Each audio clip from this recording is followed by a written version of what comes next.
Hello good morning friends. आज के इस वीडियो में हम लोग इंडियन इंग्लिश लिटरेचर के बारे में डिस्कस करेंगे। इंडियन इंग्लिश लिटरेचर की बात करें तो इसमें बहुत सारे ऐसे राइटर्स, ऑथर्स और नॉवेलिस्ट हैं जो काफ़ी फेमस हुए इंडिया में। तो आइए इस वीडियो को शुरू करते हैं। इंडियन इंग्लिश लिटरेचर, जिसे शॉर्ट में IEL भी कहा जाता है, इसे इंडियन राइटिंग इन इंग्लिश भी कहा जाता है।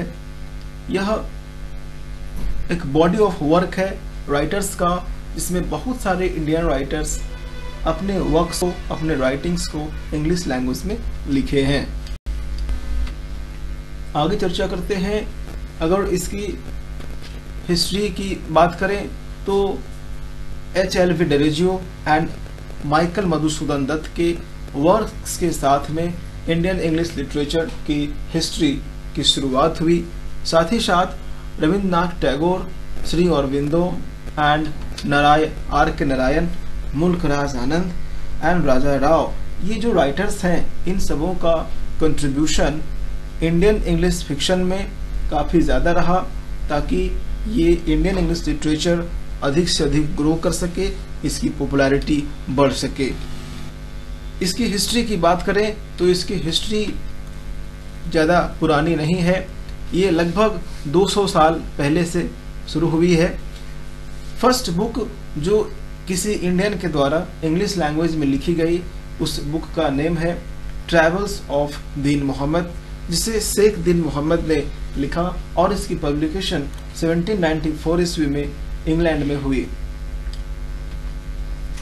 इसकी जो पहली स्टेजेस हैं, इंडियन इंग्लिश लिटरेचर की जो पहली स्टेजेस हैं, वो वेस्टर्न नॉवेल से काफ़ी ज़्यादा प्रभावित रही हैं। वहीं आगे बात करें बंकिम चंद्र चट्टोपाध्याय की, जिनका लाइफ स्पैन 1838 टू 1894 के बीच रहा। इन्होंने अपनी राइटिंग में राजमोहन्स वाइफ को लिखा, जिसकी पब्लिकेशन 1864 में हुई, और इनके इस वर्क को इंडिया में first Indian novel in English language में लिखी गई के नाम से जाना गया। आगे लाल बिहारी डेज हैं, जो इनकी राइटिंग गोविंदा सामंता, जिसे the history of Bengali Rayat भी कहा गया, जिसकी पब्लिकेशन 1874 में हुई। इनकी एक और writing folk tales of Bengal life's secret, जिसकी पब्लिकेशन 1912 में हुई। आगे अगर बात करें तोरू दत्त की, तो तोरू दत्त एक काफ़ी फेमस इंडियन नॉवेलिस्ट रहे। इनका जो राइटिंग है बियांका, जिसे द यंग स्पेनिश मेडन भी कहा गया, जिसकी पब्लिकेशन 1878 में हुई। ये पहली ऐसी लेडी हुई, विमेन हुई, जिन्होंने नॉवेल को इंग्लिश लैंग्वेज में लिखा। नेक्स्ट कृपाबाई सथियानंदन में इनकी जो ऑटोबायोग्राफिकल नॉवेल है Saguna, a story of native Christian life, जिसकी publication serially Madras Christian college की मैगजीन में हुई, 1887 से 1888 के बीच में हुई। आगे चर्चा करें इनकी एकमात्र novel Kamala, the story of Hindu life, जिसकी पब्लिकेशन 1894 में हुई।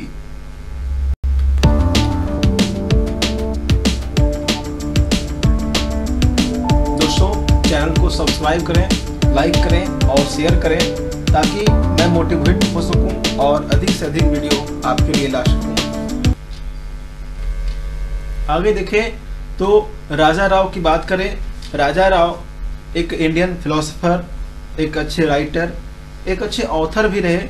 इनकी जो फेमस बुक है कांथापुरा और the serpent and the rope, जो काफ़ी फेमस हुई।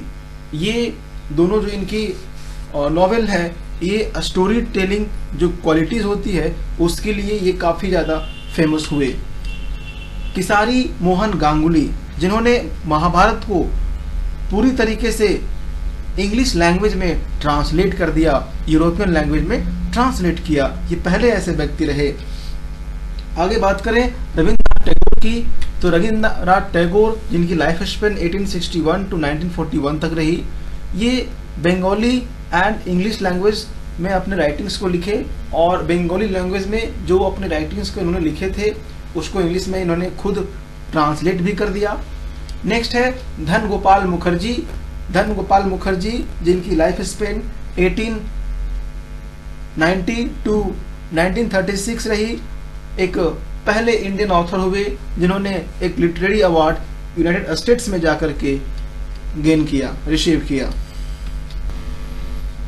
नेक्स्ट बात करें निराद सिंह चौधरी की, तो निराद सिंह चौधरी एक अच्छे राइटर नॉन फिक्शन के रहे एंड एक अच्छे व्यक्ति हुए। इनकी जो एक वर्क है the autobiography of an unknown Indian, जिसकी पब्लिकेशन 1951 में हुई। इसके बाद पी लाल एक अच्छे पोएट, ट्रांसलेटर, पब्लिशर, एसेइस्ट ये हुए, और इन्होंने एक प्रेस की स्थापना भी की 1950 में, जो इंडियन इंग्लिश राइटिंग के नज़रिए से काफ़ी अच्छा है। उसका नेम है राइटर्स वर्कशॉप। नेक्स्ट रामनाथ काग, जो 1917 टू 1993 के बीच इनका लाइफ स्पैन रहा। कश्मीरी वेटेरिनेरियन, जो पशु चिकित्सक थे।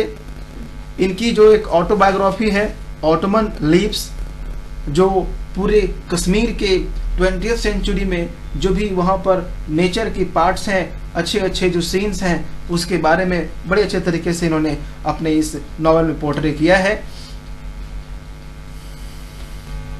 आगे चर्चा करें के नारायण के बारे में, तो ये 1906 टू 2001 तक रहे।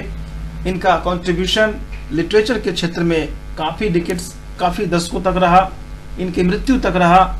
ये ग्राहम ग्रीन के माध्यम से लिटरेचर के क्षेत्र में आए और उनकी हेल्प लिए, और उनके जो वर्क्स थे वो इंग्लैंड में जाकर के पब्लिश भी हुए।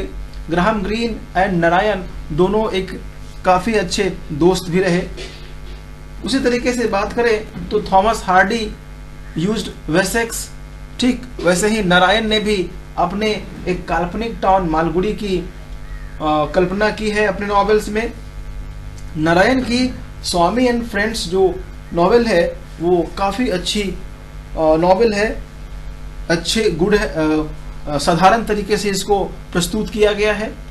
आगे चर्चा करते हैं मुल्क राज आनंद की, तो मुल्क राज आनंद जिनका लाइफ स्पेन 1905 टू 2004 तक रहा, एक अच्छे व्यक्ति के रूप में, अच्छे राइटर के रूप में उभर कर सामने आए। इन्होंने प्रयास किया कि रूरल इंडिया की जो पिक्चर है वो नॉवेल्स के माध्यम से सोसाइटी तक, लोगों तक पहुंचाया जा सके। लेकिन एक छोटी सी चीज़ जो थोड़ी सी इनके नॉवेल्स में देखने को मिलती है, जो हार्सर और थोड़ी सी परेशानी की बात हो सकती है, जो इन्होंने दिखाया है डिवीज़न ऑफ कास्ट, क्लास और रिलीजन को। अकॉर्डिंग टू ऑथर लक्ष्मी हेमस्टॉम एक ऑथर हैं जिनके अनुसार यह कहा गया कि जो 1930s के जो राइटर्स थे वो काफ़ी भाग्यशाली थे, क्योंकि उस समय का जो समय था, उस समय पूरे ऑल ओवर इंडिया में सोसाइटी में सामाजिक स्तर पर इंग्लिश लैंग्वेज बहुत अधिक लोगों में यूज़ हो रहा था। कमला मार्कंडेय की बात करें तो कमला मार्कंडेय एक अर्ली राइटर रही हैं इंडियन इंग्लिश लिटरेचर में। इनका जो संबंध रहा है वह आर.के. नारायण, मुल्क राज आनंद और राजा राव के ग्रुप के साथ रहा है। आगे चर्चा करें इसके हिस्ट्री के बारे में, तो सलमान रश्दी को हम लोग जानते हैं। सलमान रश्दी की जन्म इंडिया में हुई, लेकिन प्रेजेंट टाइम में वो यूएसए में रह रहे हैं। एंड इनकी जो काफ़ी फेमस वर्क मिडनाइट चिल्ड्रन, जिसे बुकर प्राइज 1981 में दिया गया, ये इंग्लिश को हाइब्रिड तरीके से यूज़ किया है अपने वर्क में इन्होंने प्रयास किया है कि जो इंडिया की जो विस्तृत एरियाज़ हैं उसको अपने नॉवेल में कवर करने का प्रयास किया है। नारायण सहगल जो एक फीमेल इंडियन राइटर हैं, उनको बड़े अच्छे तरीके से पहचाना गया पूरे वर्ल्ड में, पूरे इंडिया में। इनकी जो फिक्शन है वो काफ़ी फेमस हुई और इसके लिए उनको 1986 में साहित्य अकेडमी अवार्ड दिया गया और इनकी फिक्शन का नेम है रिच लाइक अस, जिसकी पब्लिकेशन 1985 में हुई। नेक्स्ट देखते हैं अनीता देसाई को, जो 3 बार साहित्य अकेडमी अवार्ड के लिए शॉर्ट लिस्टेड हुई 1978 में। इनकी जो फेमस नॉवेल रही fire on the mountain, and जो एक ब्रिटिश गार्जियन अवार्ड भी इनको मिला इनके work the village by the sea के लिए। इनकी बेटी किरण देसाई को भी 2006 ईस्वी में मान बुकर प्राइज के लिए नाम दिया गया और इनको मिला भी। इनकी वो दूसरी नॉवेल थी द इनहेरिटेंस ऑफ लॉस के लिए। नेक्स्ट है रस्किन बॉन्ड। रस्किन बॉन्ड को भी साहित्य अकेडमी अवार्ड दिया गया इनके शॉर्ट स्टोरीज की कलेक्शन के लिए। नेम है our trees still grow in Dehra 1992 में। इनके बारे में अगर बात करें तो ये एक हिस्टोरिकल नॉवेल भी लिखे जिनका name a flight of visions है, जो जनरली अगर देखा जाए जो एपिसोड्स हुए थे इंडियन रिविलियन ऑफ 1857 यानी 1857 की जो भारतीय क्रांति हुई थी, उस समय के जो एपिसोड्स हुए उसी पर ये चीज बेस्ड, ये नॉवेल बेस्ड है a flight of visions. Next चर्चा करें संजीव कुमार सोलंकी की, तो ये एक अच्छे ऑथर रहे, रोमांस थ्रिलर नॉवेल इन्होंने लिखा, इस तरह का वर्क लिखा।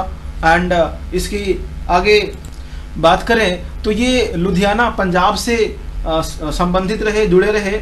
ये एक नोटेबल एंड अकम्पलिश्ड नॉवेलिस्ट भी रहे एंड नॉन फिक्शन राइटर भी रहे।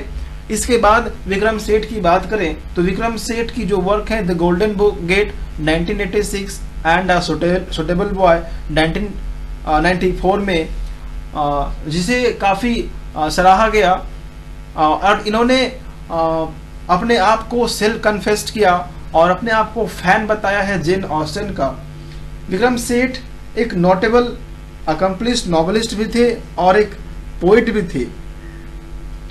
ये एक अच्छे प्रोलिफिक पोइट भी रहे अपने समय में। अगर दूसरी तरफ बात करें तो इंडियन इंग्लिश लिटरेचर में Amitabh Ghosh, who is the author of the circle of reason, in 1986 में इनका ये पब्लिश हुआ, इनका डेब्यू नॉवेल था। The shadow lines 1988, the Calcutta chromosome 1995, the glass palace in the year 2000, the hungry tide 2004 and the sea of poppies 2008 में जो ये collection है इंडियन इंग्लिश लिटरेचर में। The first volume of this the Ibis trilogy set in the 1830s just before the Opium War. घोष's latest work, Ghosh की अगर latest work की बात करें फिक्शन में तो रिवर ऑफ अ स्मोक जो 2011 में पब्लिश हुआ, the second volume of the ibis ट्रियोलॉजी।